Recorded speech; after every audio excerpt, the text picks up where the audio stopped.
Okay, welcome back to the I Can Do Anything podcast. My name is Colin. Today I'm going to be talking about NBA basketball. It's been a little while. The All-Star game has come and gone. The All-Star game is really, I think, my favorite basketball game of the year.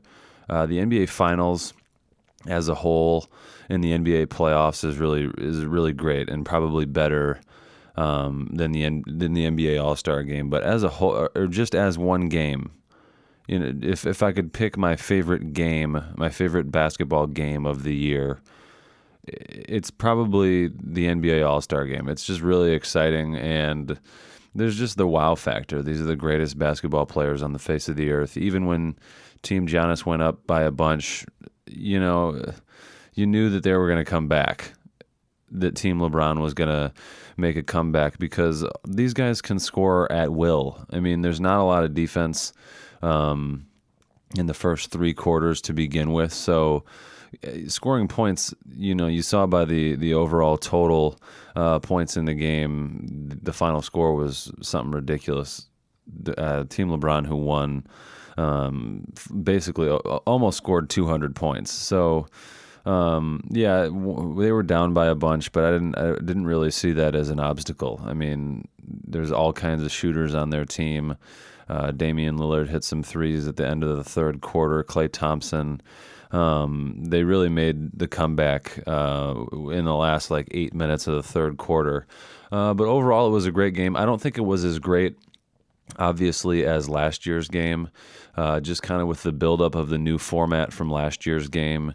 The game was great, and it was much closer than this year's game. I think the final score ended up being like a 10, 12 point win for Team LeBron over Team Giannis. But, last year's game was, like I said, it was kind of the build-up for the new format. And then this year's this year's was the same format, but they did the draft televised a couple of weeks ahead of the All-Star break. And I don't know, I liked it, I guess. The draft was interesting for the most part. LeBron and Giannis were great. They were both funny and entertaining and very upbeat, and they had a lot of fun with it. I don't know that that's the best format, though. I like that this thing can probably slowly progress. My idea for next year's NBA All-Star draft, I think the best way to do it, the way that when LeBron suggested that it be televised, I think what he probably would have thought, or a dream scenario, I don't think would be doing a pre-taped phone call with the TNT guys. I just don't think a phone call is the way to do it. I don't think that those guys, I think they all need to be in the same room. I think the best way to do it would be to try to bring some attention by putting a actual schoolyard draft in between, your least televised all-star activity, and that's probably the Celebrity All-Star Game. The Celebrity All-Star Game is broadcast by ESPN, and then the rest of the all-star festivities are broadcast by TNT. So the Rising Stars game that's after the Celebrity All-Star Game on Friday night would probably be the best fit for it, just because since they did the televised version this year on TNT, my assumption is that they want to do that going forward. I think inside the NBA is probably the best way to do it. And I think you have at halftime of the Rising Stars game, you have, if it were the same as this year, you have LeBron James and Giannis Antetokounmpo sit in directors' chairs at half court, and then you have all the all-stars that they can pick from lined up on the sideline, on this, they could just perch up on the scores table or just lean up against the scores table the same way that they would, players kind of lean up against it or sit on the scores table when they're about to check in. And you have Charles Barkley and Shaq and Kenny the Jet Smith and Ernie Johnson, they can host the whole thing and make it a TV event, and they can be there to provide the jokes and the hilarity that they're so great at. And maybe they can help moderate the whole thing. And then for each player, you have the black jersey and the white jersey that the teams play in, with the players' team logo on the front. And if you get drafted by LeBron, you get a white. So you have that player's jersey in both colors. And then if you get drafted by LeBron, he throws you your jersey and you go stand next to him, and they form a line of the two teams. And I just think it makes it more personal. I think the best way to do it is to do it like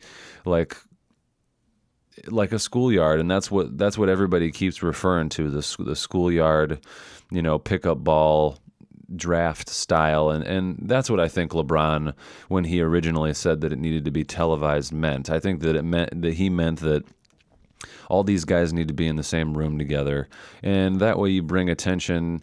You bring in a lot more eyes to an event that I think I didn't watch it because it was on too late for me. Even on a Friday night, I wasn't able to stay up to watch the Rising Stars game at 9:00 because I was up pretty early on that Friday morning. I barely watched any of the celebrity game. That game is pretty unwatchable for the most part.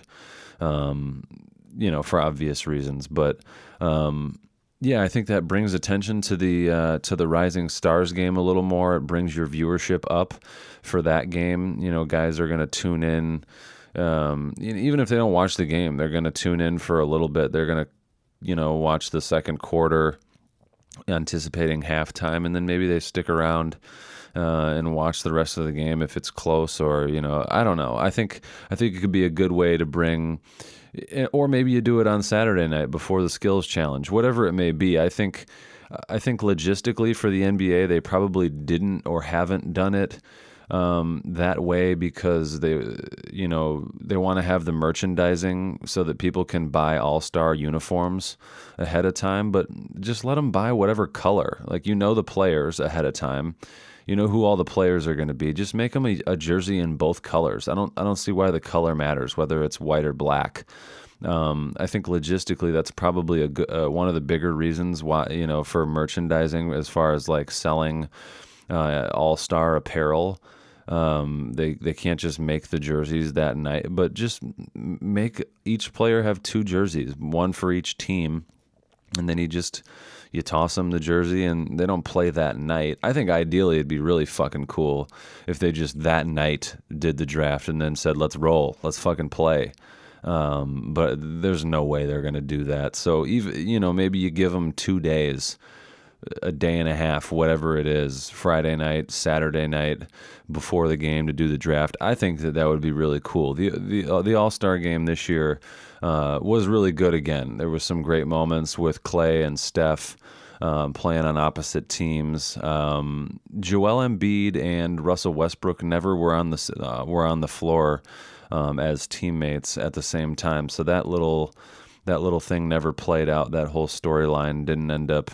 There was nothing there at all. I'm trying to think of what other storylines there were. Chris Middleton hit those 3 threes whenever he got in the game in the first quarter, I think.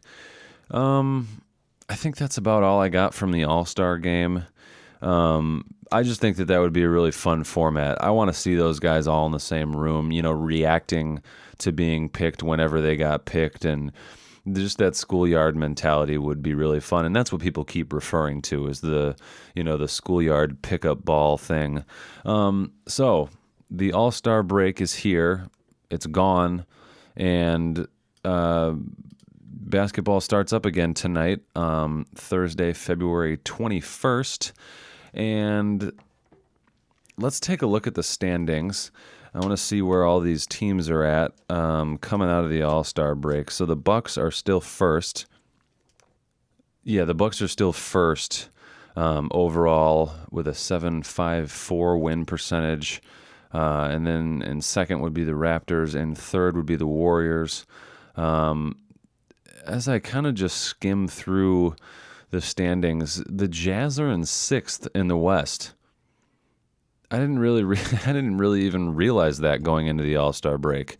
They were, at one point they were like second to last in the West this season, and they've climbed their way all the way up into 6th. They're 9 games back from first. I think the big storyline, though, is obviously the Lakers being currently out of the playoffs. They're the 10th seed. They're 13 games back from first, and that makes them 3 games out of 8th out of the playoffs. The LA Clippers are currently the 8th seed. I think a lot of people, I don't know what the pulse is on this whole thing, but it seems like for what I'm seeing and hearing, like a lot of people are counting the Lakers out, like kind of questioning whether or not LeBron can like pull this whole thing together and get the Lakers into the playoffs. I don't quite understand it. There's been a lot of talk about the young guys not handling the trade rumors really well. I think it's stupid. I don't. It's LeBron James. Just suck it up. Like, the reason that they're mad is because, one, they all want to be in LA, but like the reason you're upset is because you want to play with LeBron. And you're still playing with LeBron. You didn't get traded. It's just kind of how the league works. It's a business at the end of the day, and people always say that, oh, it's a business. You gotta take it in strides and be professional about it, and it's true. I mean, the reason they're upset is because they want to play with LeBron. They want to play with the greatest player ever, and a lot of these guys are younger than I am, and they grew up as LeBron lovers. I mean, I'm 26. And LeBron James is my fucking idol. And a lot of these guys are younger than me, and they all look up to LeBron, and they can't believe that they're on a team with LeBron. And when that opportunity was at risk a little bit, they were like, holy shit, I don't want to go to fucking New Orleans and play with a bunch of nobodies, or go to Chicago where it's cold as fuck, and play on a team that's last, probably third to last in the East right now. So it's over. You're still playing with LeBron, and even if it's maybe for another season, for a lot of these young guys, they're probably not, I don't know what's going to happen, but like fucking suck it up. And I think they will for the most part. I think Kuzma's going to have a great, however many games are left. He's going to finish the season off strong. I haven't been too high on Brandon Ingram. He really hasn't played all that well. Didn't play very well going into the All-Star break, but I think these young guys get it together. I think LeBron's got a proven track record. The Clippers played only a couple games after they made the trade for Tobias Harris to get rid of Tobias Harris and Boban, and they're clearly making room for free agents in the offseason. The Clippers are going to fall off. They're not going to be in the playoffs. The Kings are young. They'll probably hit a slump here at some point. They just got to rest from the All-Star break, I guess. But I don't see the Kings being a playoff team. The Spurs, just because of Popovich and because of the history of that program, they're going to be good. They'll probably be a playoff team. I see the Jazz probably as a playoff team. I think the Rockets probably sputter a little bit. I don't think James Harden's going to be able to sustain this level of play. They probably drop off a little bit, but I don't know. Let's say the Lakers are a 7 seed, and the Nuggets remain the 2 seed. The Nuggets aren't beating LeBron James in 7 games. It's just not going to happen. Jokic is great. I've got him in the MVP conversation, and I think a lot of people do, just because of how well the Nuggets are playing. And they're a great team. They got a lot of really great young pieces. They're pretty guard heavy, but Jokic does a really good job of anchoring that team, and he just is an all around great player. He does a lot more than just score and rebound. He's a great passer. And I've got the MVP Matrix. It's MVP Matrix Thursday. I've got that coming up probably towards the end of the episode. But yeah, I don't see the Lakers. I mean, the Lakers are going to be in the fucking playoffs. LeBron James isn't going to not be in the playoffs. And obviously at some point, LeBron's not going to make the playoffs because, you know, yeah, he's going to not be in the NBA at some point. And he's gonna start to decay here a little bit. And I think maybe people are sensing that maybe he is, with the growing injury against the Warriors on Christmas Day. But I don't see it being this year. And this year's kind of a throwaway year anyways. Like, the free agency is really going to be interesting this summer. And next year, I think, is going to be a really big year for the Lakers, depending on free agency. If they don't get stuff in free agency, next year could be really, really chaotic. That's when you're really going to see people start to panic, possibly myself included. But yeah, the Lakers will be in the playoffs. The fucking Trailblazers aren't beating them in a 7-game series. James Harden and the Rockets are for sure not beating them in a 7-game series. The Jazz aren't. The Spurs definitely aren't. The Kings, like, without question, aren't. The Nuggets probably won't, and the Warriors are going to beat them. Here's my prediction. The Lakers make the Western Conference Finals probably as like an 8 to 6 seed. They could maybe get up to like 4 or 5, but they probably won't pass the Thunder in the standings. The Blazers are always consistently good in the regular season, but then kind of just aren't really enough in the playoffs. And maybe that's different this year. I don't know. Obviously, I can't fucking I can't tell the future or anything. But yeah, that's my Lakers prediction. After looking at the standings, you know, the East is going to be really interesting. Boston made a push towards the going into the All-Star break, and they're now 4th in the East. The Pacers are 3rd, the Raptors are 2nd, and the Bucks are 1st. 76ers are right behind. Oh, they're win percentage wise. Oh, they're tied. Okay, the Celtics and the 76ers are tied for 4th. That's going to be really interesting to see how that plays out. The Celtics and the Sixers. The Celtics and the Bucks play tonight, so that's an opportunity for the Celtics to move up in the standings. I believe the Sixers are playing tonight too. I'm going to move on to some advertising. This portion of the show is brought to you by Slump by Dave Jarzina. Jarzina's debut novel is the tale of a 13-year-old named Mitchie Evers. He's at odds with every single person in his life. His friends, even old reliable best buddy Sammy, no longer seems to appreciate Mitchie's sparkling wit. His parents are so busy gushing over his perfect older brother that they don't have time for Mitchie. One by one, he alienates his best friend, family, teachers, and former soccer coach with his bullheadedness and his inappropriate and ill-timed sense of humor. With his penchant for hurting and insulting people, Mitchie makes a convincing jerk. Mitchie knows he's a little young to be in a serious slump, but what can he do about it? Purchase the book that countless readers recommend anywhere that you buy books: Barnes & Noble, Amazon, Audible, Apple Books, Google Play, and much more. Okay, should we move on to the MVP Matrix? Yeah, I think we should. I mean, it's the name of the podcast. I can do anything. The I Can Do Anything MVP Matrix is a comprehensive statistical algorithm that ranks star players throughout the National Basketball Association based on 9 categories. A player qualifies for recognition for the MVP Matrix by being a star performer on teams in playoff contention. Think of the matrix like you would golf. In golf, there are 9 holes. In the MVP matrix, there are 9 categories. In golf, the player with the lowest score wins. In the MVP matrix, after adding up the rankings from all 9 categories, the player with the lowest score is the MVP for that week.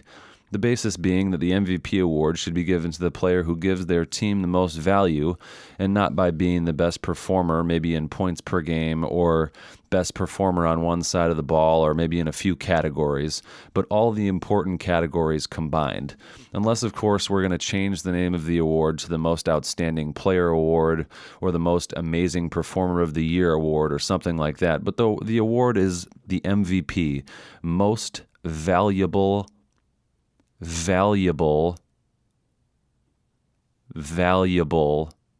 player. Valuable play. Okay. The 9 statistical categories that make up the matrix are, in my opinion, the statistical categories that indicate the best overall player in the league. The 9 categories are points per game, assists per game, steals per game, blocks per game, rebounds per game, plus minus, 3-point percentage, field goal percentage, and win percentage. Players are ranked against each other in each category. The player with the highest points per game is ranked first, and the player with the lowest is ranked last in each category, and that type of ranking system is done for each category. At the end, each player is given a score, again, similar to the way golf scoring is done. The player who ranks first in points per game receives 1 point for that category, and the player ranked last in points per game is given the highest number of points possible, depending on how many players qualify for the matrix that week. If 19 players qualify, the highest number of points possible is 19. This week, let's see how many players we had qualified this week. Where's it at? 18 players qualified this week. Each player's overall MVP matrix ranking is accumulated by adding up their point totals from each category based on how they ranked in each category. The players with the lowest overall score rank the highest, and the players with the highest score rank lowest in each week's overall score. To help give you an idea of how each player's scores are accumulated, just in case you didn't follow all that, if James Harden finishes first in points per game, he receives 1 point. Curry finishes second, Durant and Leonard tie for third, and George finishes fourth. LeBron and Joel Embiid maybe tie for sixth, and Lillard and Giannis Antetokounmpo tie for sixth. Then Giannis Antetokounmpo receives 8 points for that category because there are 7 players ahead of him in that category. So 8 points for points per game. And then he gets 10 points for assists per game, 6 points for steals per game, 2 points for blocks per game, 2 points for rebounds per game, 3 points for plus minus, 14 points for 3-point percentage, 2 points for field goal percentage, and 1 point for win percentage. Then he finishes with 48 total points after adding all those up. So, this week, the rankings are Giannis Antetokounmpo first with 46 points. When I was doing all the adding up after I put all the stats in and then ranked each player in the categories or ranked each category, Antetokounmpo was one of the people that I accumulated their score last. And as I was accumulating the score, he finished sixth in points per game, 10th in assists, and then 6th in steals per game, and then second. Yeah, is that right?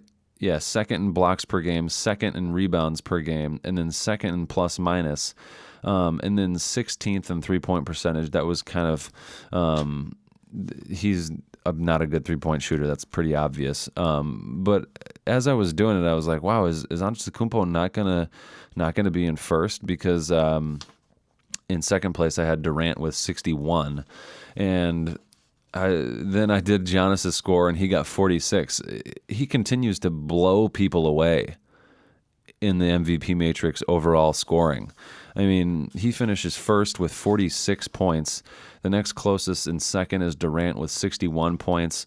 In third is Paul George with 62 points. And then in fourth is James Harden with 68 points. And fifth is Nikola Jokic with 70 points. And Steph Curry rounds out the top sixth with 71 points. Harden moved up. Harden last week was tied for 8th, and he's now 4th. So, well, that wasn't last week. The last MVP matrix I did was week 16, and this is week 19. This week's MVP matrix could very well be, week 18, because I didn't do it for last week, but the last NBA game was last Thursday, so the stats haven't changed in the week because the All-Star stats obviously don't go towards the regular season stats.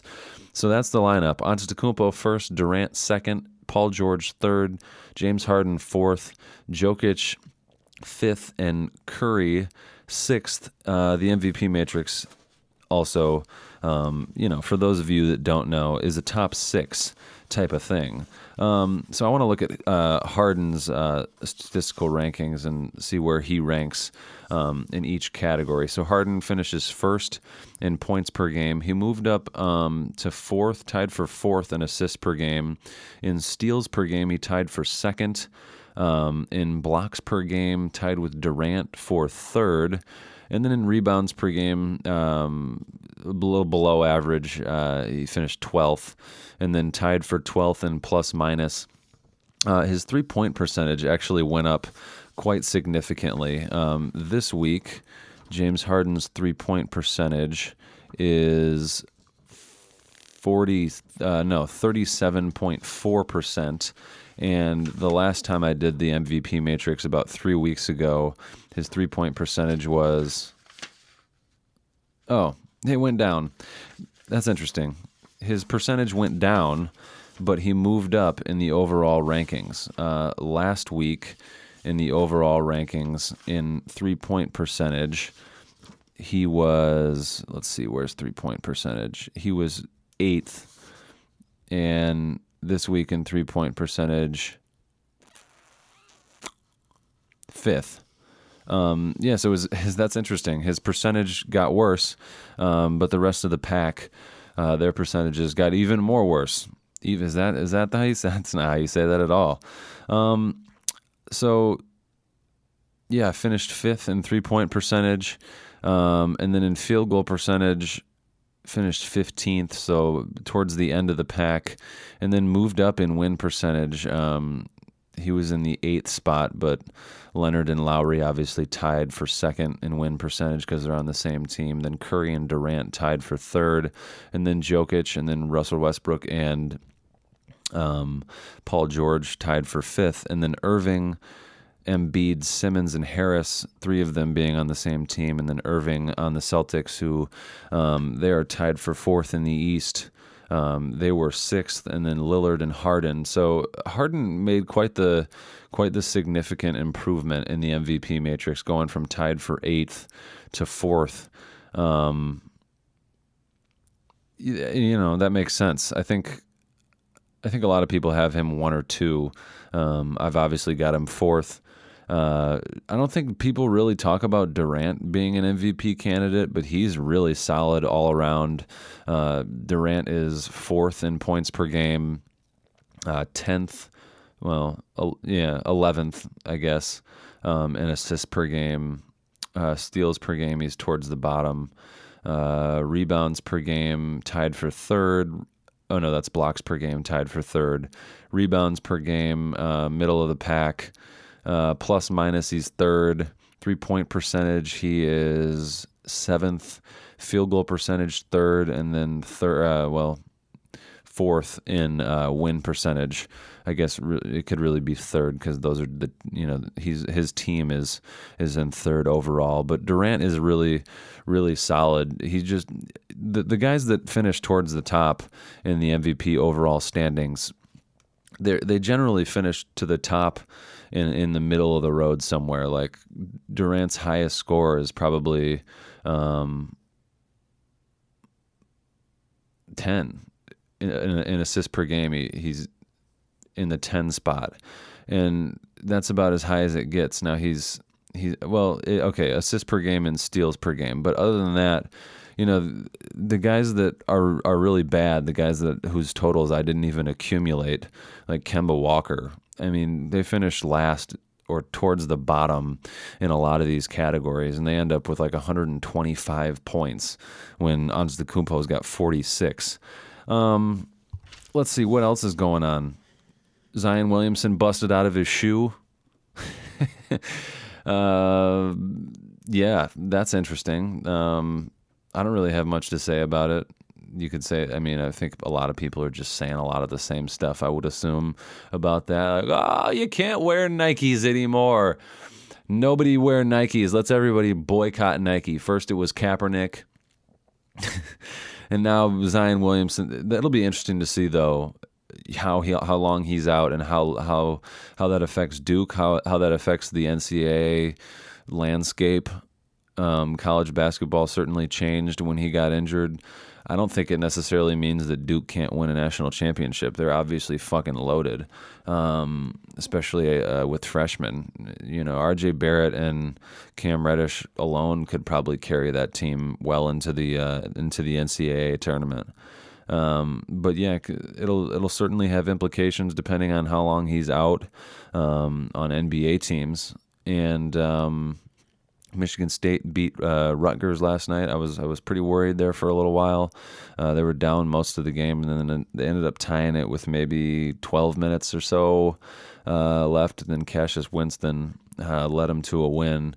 They're a different team without Nick Ward. I tell you what, that guy's probably not going to have much of an NBA future, if at all, or much of an NBA career, if at all. But he's a great he is just a solid college basketball big. He finishes well around the rim. I don't think he'll be big enough for the NBA. I don't think he can shoot well enough to play in the NBA. But Michigan State really, really misses him. They're going to get their butts kicked more than likely by Michigan. I'm sort of already mentally preparing myself.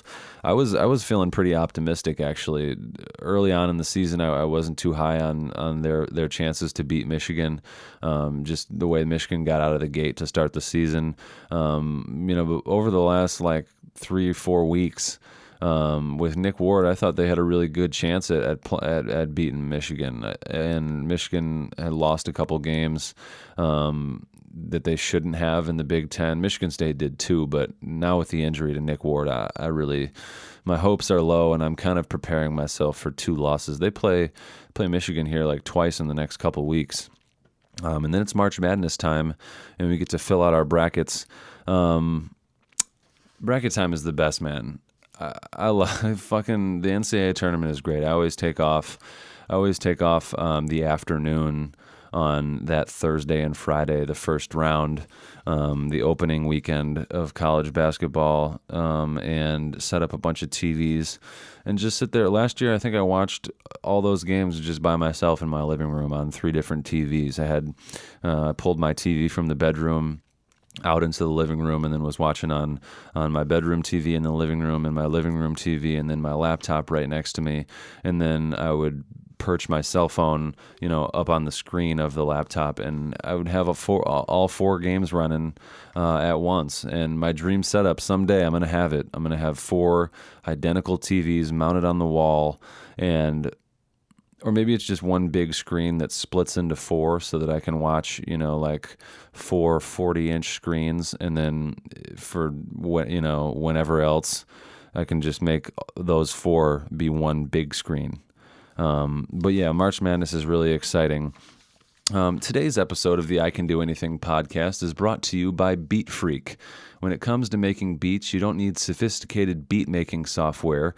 You don't even need instruments. With powerful technology that has an array of instruments to choose from, you never have to use a tinny-sounding snare snippet or a dull guitar riff again. The latest in synthesizer and electronic production components comes at an affordable price with Beat Freak. Visit beatfreak.com/anything. That's BeatFreak, BeatFreak.com/anything for your limited time offer at amazing professional quality sounding instruments at your fingertips. Don't be a freak, get Beat Freak. I think that about wraps up this episode of the I Can Do Anything podcast. I want to take a quick look at some of the games tonight. It's currently 7:43 p.m. on Thursday, and the Celtics and the Bucks play on TNT at 8 p.m. I'm excited about that. And then the late game is Rockets-Lakers. So the Lakers start off with, they can move up a full game on the Rockets at least, a team ahead of them in the West. It becomes all must win pretty much from here on out for the Lakers. Warriors-Kings is later tonight. Trailblazers and Nets has already started. Heat 76ers and Suns-Cavs. But those 2 TNT games will be really great. Mirotic is going to play, it sounds like, tonight for the Bucks. That'll be interesting to see how he fits into the Bucks pieces. That doesn't make sense. Trine University men's and women's basketball teams both won the MIAA outright. The men won on senior night on their own floor against Alma by a ton. It was cool to see them get to celebrate in the new building. I don't know these guys nearly as well. I've talked about this before, but I don't know these guys nearly as well as obviously the guys that I played with and that I was a part of the team with. It's cool to have been a part of the very beginning when of Coach Miller's first year and still kind of be around to see it all. It was just cool to be there, to be on the floor with those guys as they won, filming them as they cut down the nets and all that stuff. So we host the MIAA tournament for both the men and the women tomorrow. We got games at 1, 3, 5, and 7:30 tomorrow, and then the championship games on Saturday. And I am relieved of my duties running the video board because we can't do any of our usual home video board stuff. So I'm going to be out on the floor like I used to be, filming and getting some good marketing footage that we can use. And the cameras that are at MTI just aren't good enough, and our operators for our regular live stream feeds are just students with like $600 cameras that just aren't good enough, where I can use my really good expensive camera that shoots in 120 frames per second, so I can capture some really, really good crisp looking slow motion footage.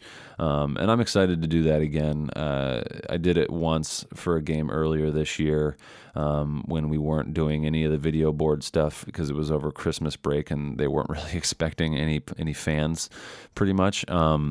But yeah, I'm excited to get out there and film again, and hopefully film them cutting down the net, both teams cutting down the nets again and lifting a tournament trophy, and then going next week, traveling with them to the first round of the NCAA tournament. I think our women have a chance.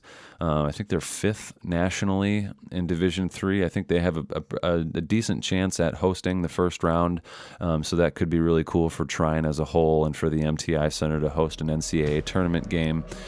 That about wraps it up. Thanks for listening to the I Can Do Anything podcast.